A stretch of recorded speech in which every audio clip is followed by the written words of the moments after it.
دیکھو پیر کو نبی نے روزہ رکھ کے یہ بتا دیا کہ اس میں عید کا تصور نہیں ہے، کیونکہ عید اور روزہ جمع بولنا پڑے گا آپ لوگوں کو، جمع نہیں ہو سکتے. اب اس کو سیلیبریٹ نہیں کیا جا سکتا.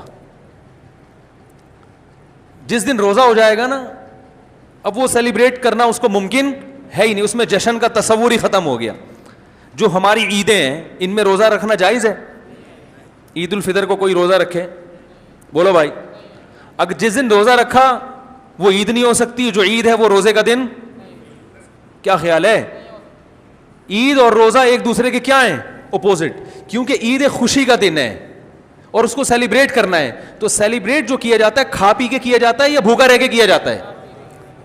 السلام علیکم ورحمۃ اللہ تعالی وبرکاتہ. ناظرین کرام، یہ جو آپ نے کلپ دیکھا یہ پاکستان کے ایک مفتی جس کا نام طارق مسعود ہے اس کی ایک کلپ کا حصہ ہے. میں طارق مسعود صاحب سے کہنا چاہتا ہوں کہ طارق مسعود صاحب، آپ نے اس کلپ میں جو باتیں کہی ہیں وہ ساری باتیں شرعی اصولوں پر نہیں بلکہ جہالت پر مبنی ہیں. آپ کی ان باتوں سے آپ کے علمی معیار کا نہیں بلکہ آپ کی جہالت کا پتہ چلتا ہے، کیونکہ آپ کا یہ کہنا کہ عید اور روزہ جمع نہیں ہو سکتے، جس دن روزہ ہو جائے گا اس دن جشن کا تصور ہی ختم ہو گیا. جو ہماری عیدیں ہیں اس دن روزہ رکھنا جائز نہیں، کیونکہ عید اور روزہ ایک دوسرے کے اپوزٹ ہیں، ضد ہیں.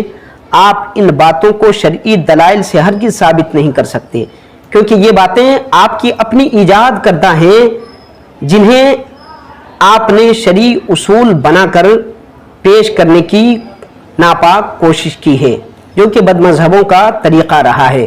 اور آپ نے یہ سب اصول اپنی اس غلط فہمی کی وجہ سے بنایا ہوگا کہ اسلام میں صرف دو ہی عیدیں ہیں، عید الفطر اور عید الاضحیٰ، جو کہ بالکل غلط ہے اور احادیث رسول صلی اللہ تعالیٰ علیہ وسلم کے بالکل خلاف ہے. کیونکہ احادیث سے پتہ چلتا ہے کہ اسلام میں صرف دو ہی عیدیں نہیں بلکہ ان دونوں کے علاوہ بھی بہت سی عیدیں ہیں، اور ان میں سے کچھ میں روزہ رکھنا منع ہے، کچھ میں روزہ رکھنا نفل اور ثواب کا کام ہے، تو کچھ میں روزہ رکھنا فرض ہے.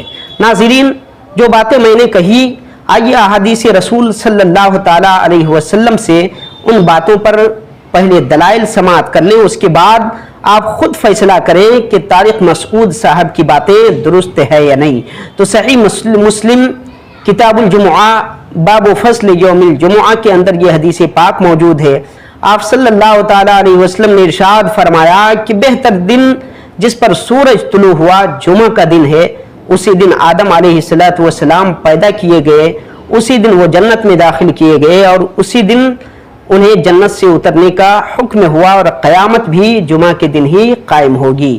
دوسری حدیث میں ہے آپ صلی اللہ علیہ وسلم نے ارشاد فرمایا جمعہ کا دن تمام دنوں کا سردار ہے اور اللہ کے نزدیک سب سے بڑا ہے، اور وہ دن اللہ کے نزدیک عید الاضحیٰ اور عید الفطر سے بھی بڑا ہے.